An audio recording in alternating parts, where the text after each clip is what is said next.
New information from the National Hurricane Center with this, the 8 p.m. advisory. And what you see is what we saw at 5 o'clock. This still a low-end Category 1 hurricane, but one that has a significantly different structure than the storm that made landfall in southwest Florida yesterday with devastating consequences. Unfortunately, the structure, it's much broader at this point.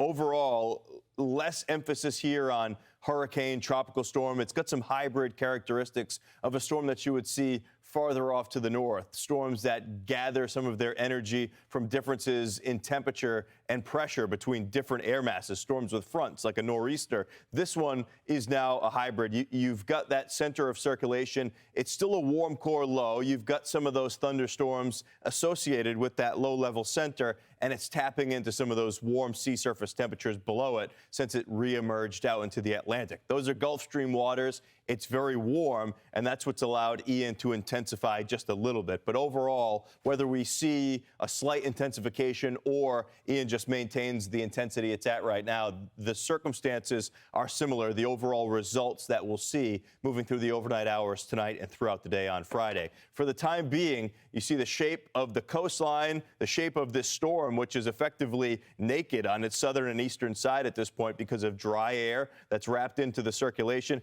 There is heavy rain. Most of it is offshore and paralleling the coast for the time being. But Ian's motion has accelerated just a little bit. And I do want to check in on that from the last advisory. Still moving north-northeast at 10 miles per hour. That forward motion may increase a little bit as we move on through the overnight hours tonight, which brings those hurricane conditions to the South Carolina coastline, but it also brings them through a little bit faster, so a lesser duration event. Now, Wilmington, Charleston have seen gusts up to about 28 miles per hour. Jacksonville still gusting to 49, but that surge threat has been decreasing significantly because the overall winds are fairly parallel to the coastline at this point. Now, as the storm system moves a little bit farther north, we'll see an onshore flow developing in places like South Carolina, lower parts of North Carolina, but even perhaps up into parts of the Outer Banks where we now have a storm surge watch that has been issued.